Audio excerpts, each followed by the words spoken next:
The photographer adjusts the little girl's head one more time. She's sitting in a chair by the window where the light is best. Her hands are folded in her lap.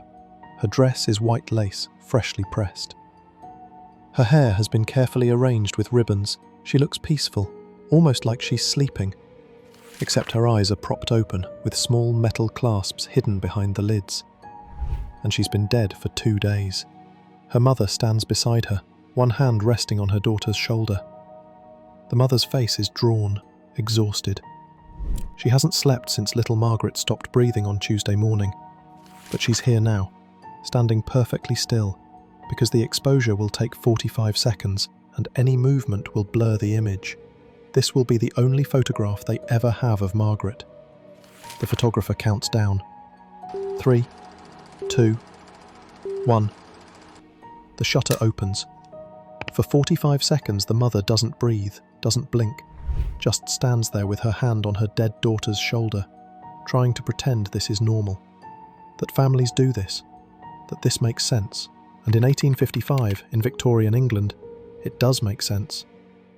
Because when death is everywhere, when half of all children don't reach age 5, when disease can kill you in days, when there are no vaccines or antibiotics or warning, you take what you can get. And if what you can get is one photograph of your child, taken after they've died, then you take it. You dress them. You pose them. You open their eyes.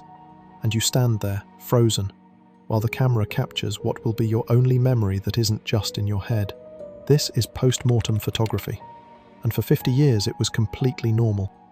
Let's understand the world we're talking about. Victorian England, mid-1800s. Death isn't an abstract concept or a distant tragedy, it's a constant companion. Child mortality is staggering. In London in 1850, 50% of children die before their 5th birthday. In working-class neighbourhoods, it's higher. Cholera, typhoid, scarlet fever, tuberculosis, diphtheria, diseases we've mostly forgotten now. A mother gives birth to 6 children and expects to bury half of them. That's not pessimism, that's math. Adults die young too. The average life expectancy in industrial cities is 40 years. Workplace accidents, infectious disease, childbirth. Death happens at home. There are no hospitals for most people, no intensive care units. When you're dying, you die in your bed, surrounded by family. And when you die, your body stays in the home for days. The family washes you, dresses you, arranges you for viewing. Neighbours come to pay respects. The body lies in the parlour. That's why it's called a parlour, from the French parlour, to speak. It's the room where you receive guests and display your dead. Death isn't sanitised or hidden away. It's part of life. And then, in 1839, something revolutionary happens. Photography is invented. Louis Daguerre perfects the daguerreotype in 1839, the first practical photographic process. For the first time in human history, you can capture an exact image of a person. Not a painting that might take weeks and cost a fortune. Not a sketch that depends on artistic skill. A photograph, precise, permanent, real. But there's a problem. Early photography is expensive and time-consuming. A daguerreotype portrait costs several weeks' wages for a working-class family. The exposure time can be 30 seconds to several minutes. You have to sit perfectly still, or the image blurs. So most people never get their photograph taken while alive. They can't afford it. They don't have time. They don't live near a photographer. Or they just never think to do it. Photography is new and strange, and not yet part of normal life. But when someone dies, that changes everything. Because death is important. Death is final. Death is the moment when you realize you'll never see this person again. And suddenly, the cost doesn't matter as much. The time doesn't matter. All that matters is having something, anything. The first post-mortem photographs appear in the 1840s. Early examples are simple. The deceased is photographed alone, lying in bed or in a coffin, peaceful, dignified, clearly dead. But as the practice evolves, something stranger emerges. Photographers start posing the dead to look alive. They prop bodies in chairs, position them standing with the help of hidden supports, open their eyes, turn their heads toward the camera. They add living family members to the frame, parents holding dead infants, children standing beside deceased siblings, entire families arranged around a dead patriarch, everyone pretending it's a normal family portrait. Why? Because for many families, this is the only photograph they'll ever have together, the only visual proof that this person, existed, that they were loved, that they mattered. And if the photograph has to include a corpse, then so be it. You do what you have to do. Post-mortem photography becomes its own specialized skill. Photographers develop techniques to make the dead look as lifelike as possible. For infants and young children, the most common subjects, they're often posed as if sleeping, laid on a bed or couch surrounded by flowers, hands folded, sometimes with toys, sometimes being held by a parent who sits very, very still. For older children and adults, it gets more elaborate. They use posing stands, metal frames hidden behind the body that hold it upright. The deceased is dressed in their finest clothes. Hair is arranged, makeup is applied to add colour to pale skin. The eyes are the hardest part. Sometimes photographers leave them closed, peaceful, sleeping. But often, especially in early post-mortem photography, they open them. Small metal clasps hold the eyelids apart. The eyes are fixed on the camera. The effect is deeply unsettling to modern viewers. The person looks awake but wrong, present but absent. But to Victorian families, it's better than nothing, better than no photograph at all. Some photographers go further. They paint eyes onto the eyelids, or later, with the advent of photographic retouching, they paint eyes directly onto the photograph itself. The deceased looks directly at the camera, eyes bright and clear, almost alive. Almost. By the 1850s and 1860s, post-mortem photography is a thriving industry. Photographers advertise their services specifically for memorial portraits. They offer rush services because bodies decay, especially in summer, and the photograph needs to be taken quickly. Prices vary. A simple death portrait might cost a few shillings. An elaborate staged scene with multiple family members, retouching and a decorative frame could cost several pounds, a month's wages. But people pay, because what's the alternative? Let your child disappear from history without a trace. Photographers develop specialties. Some are known for their skill with infant portraits, others for their ability to make adult corpses look peaceful, even dignified. The best photographers can make the dead look almost alive, and that's what families want, not a corpse, a person. One last image of the person they loved, before the grave takes them forever. Here's where it gets truly strange to modern eyes. Victorian post-mortem photographs often include living family members. A mother holds her dead infant, looking at the camera with exhausted, vacant eyes. Children stand beside their dead sibling, small hands resting on the body's shoulder. An entire family gathers around a deceased father, arranged in a formal portrait, as if he's merely asleep in his chair. These images are jarring, disturbing. They feel wrong in a way that's hard to articulate. But put yourself in that position. Your child has died. You have no photographs of them alive. No happy birthday pictures, no school portraits, nothing. The photographer offers to take a family portrait that includes your child. One image of your family, complete, together. Do you say no? Most families say yes. They dress in their best clothes. They arrange themselves around the body. They hold still for the exposure, and they get their photograph. The only one where everyone is present. By the way, if you're still watching this, you're confronting something most people avoid. Not just death, but the way death used to be part of daily life, part of family life, part of what it meant to be human.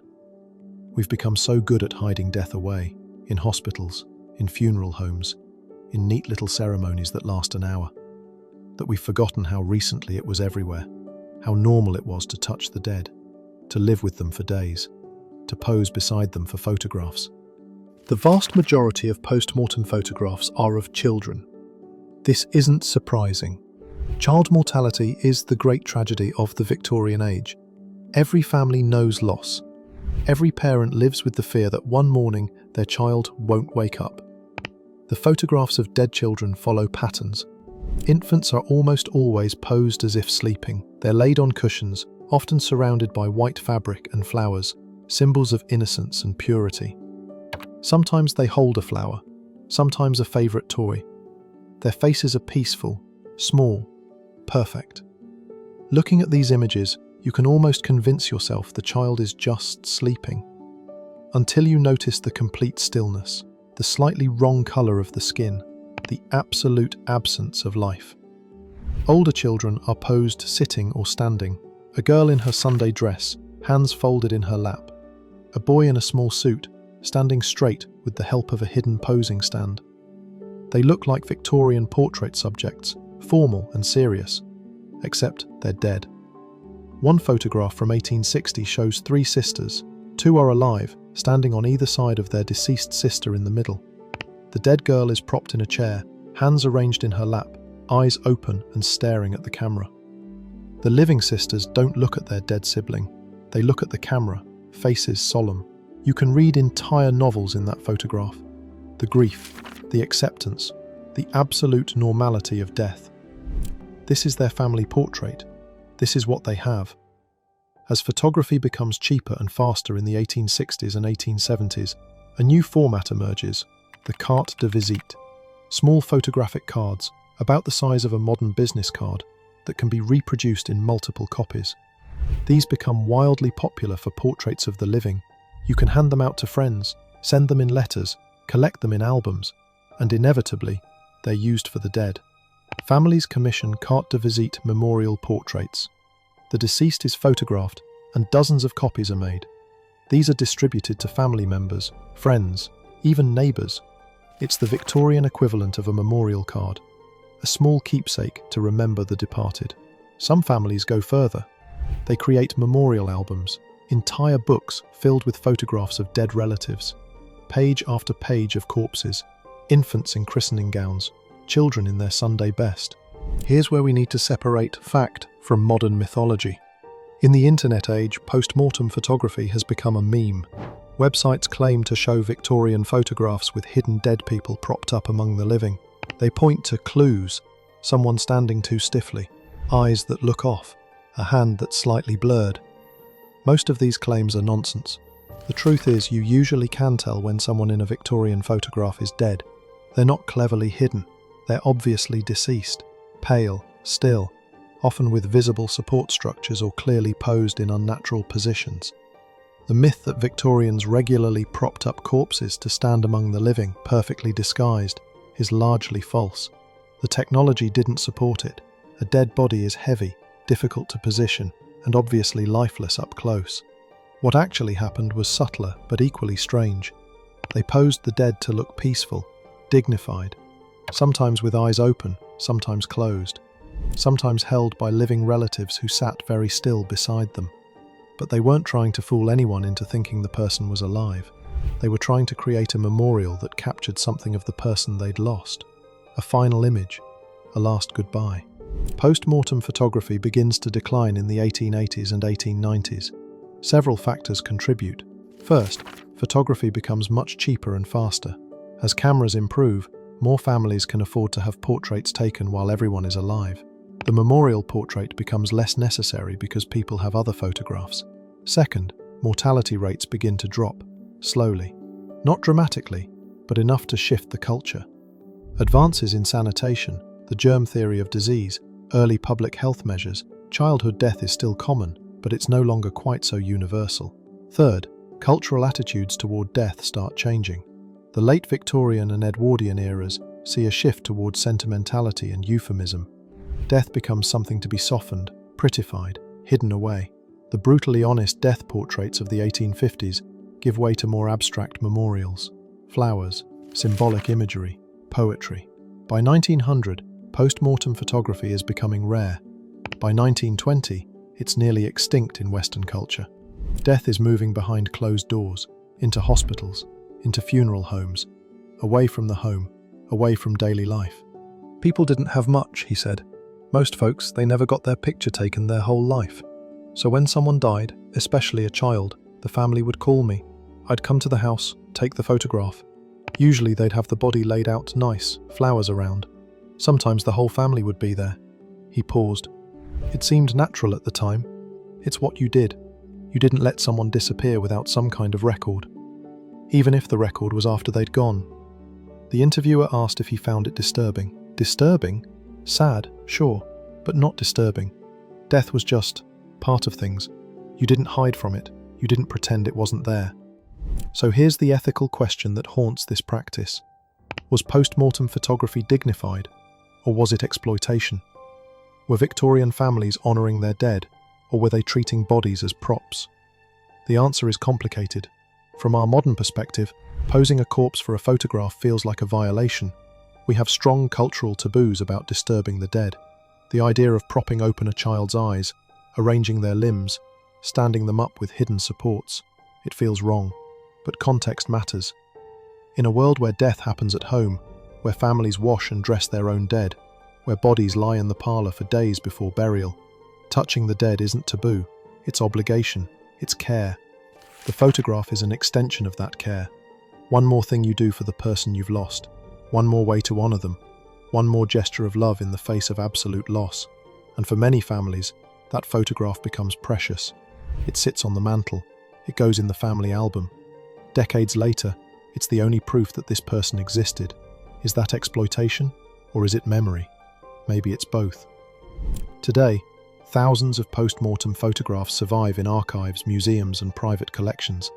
They're studied by historians of photography, death culture, and Victorian society. And they're shared online, where they generate fascination, horror, and endless debate. Looking at these images now, we see something alien, something that belongs to a different world with different rules. A mother holding a dead infant, both staring at the camera. The mother's face is a mask of grief so profound it's almost inhuman. 3 children arranged on a couch.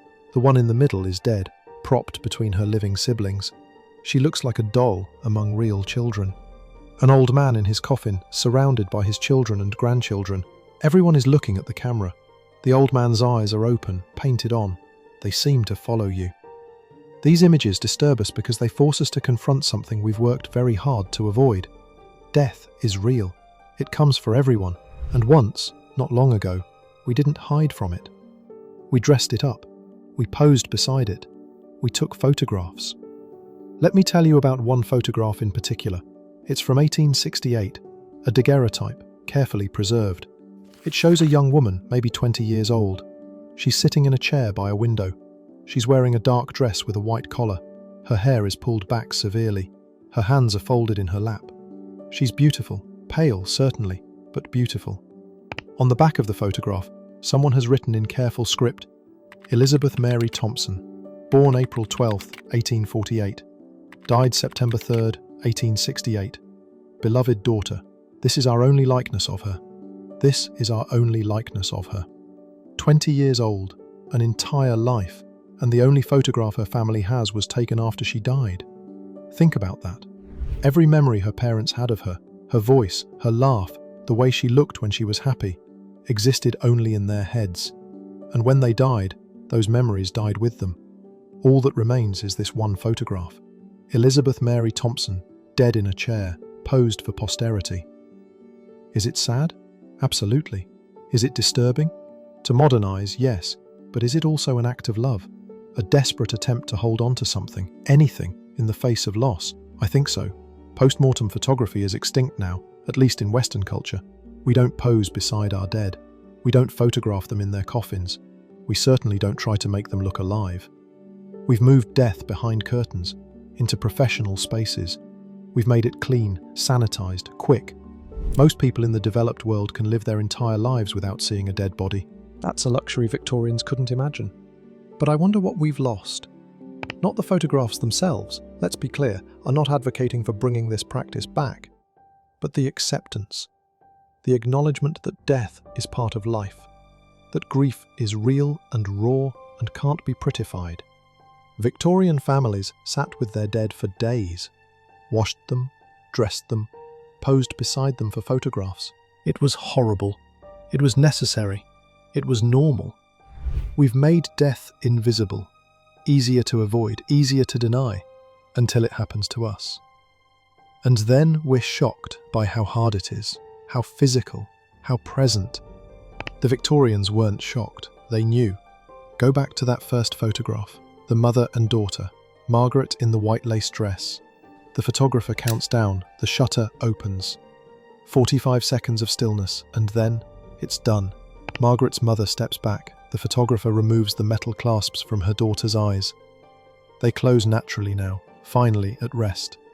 The body will be buried tomorrow. The photograph will take a week to develop. When it arrives, Margaret's mother will put it on the mantle. She'll look at it every day for the rest of her life. She'll look at it and remember the feeling of her hand on her daughter's shoulder, the weight of her, the coldness that had already set in. She'll remember standing perfectly still for 45 seconds, trying not to breathe, trying not to cry, trying to make this one moment last. Because after this, there would be nothing else. Just memory, just grief, just the empty space where a child used to be. The photograph was all she could take with her, and for 45 seconds, standing beside her dead daughter in the good light by the window, she got to pretend they were together one last time. That's what post-mortem photography was. Not macabre, not ghoulish, just love, frozen in silver and light. A desperate attempt to hold on to something that was already gone.